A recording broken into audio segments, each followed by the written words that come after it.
Hi everyone, my name is Jizelle, and I'd like to share information about Teen Dating Violence Awareness Month, which is February. Teen dating violence, also known as TDV, is a pattern of controlling behavior expressed towards one teenager by another in a dating relationship.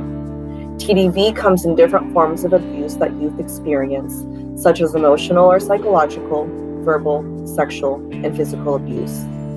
There are various groups of individuals who are more at risk of TDV, which stems from the form or forms of oppression they may face. Oppression is an abuse of power with malicious intent, often used to target people outside of the dominant group or the group that holds the least amount of power.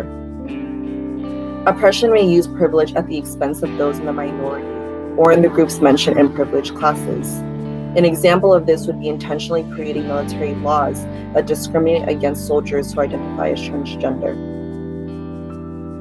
Privilege is an advantage a person is born with based on the class or category they fall into at birth.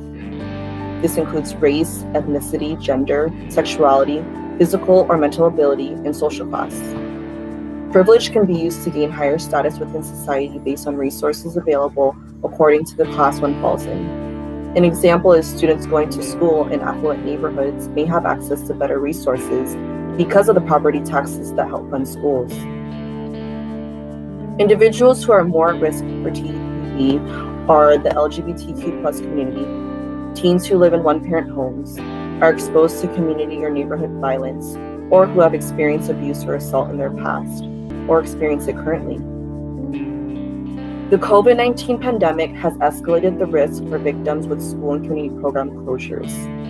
Youth may have lost access to programs which provided connection to trusted adults, peer support, and access to food and behavioral health services. Many of these programs have provided a strong foundation for youth to feel supported and to prevent violence in communities.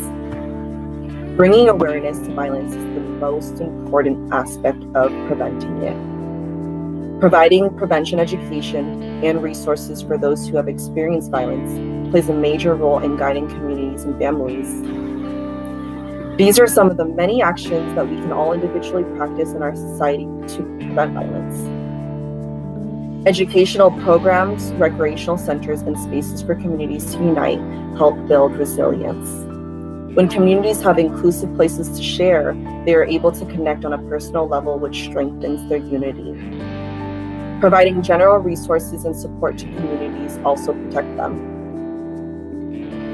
Adults who work in these programs, as well as adults who aim to make an impact in preventing violence, should recognize their power and privilege. The value of a trusted adult is priceless, and there are many opportunities in which adults can make a difference. Youth need to know and feel comfortable that the adult they are confiding in is a non-judgmental and non-biased individual.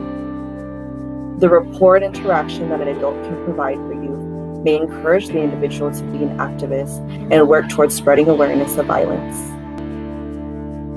Adults being supportive, transparent, and conversational can open up spaces for youth to feel empowered. An adult can take major actions to impact youth leadership by being understanding and talking openly about the impact of violence. Listening to the youth and helping them to embrace their voice is important. Allow for open, non-judgmental communication. Teen dating violence is a big issue that impacts millions of teens each year, and you can spread awareness around this issue. Embrace your voice and help end the cycle of violence.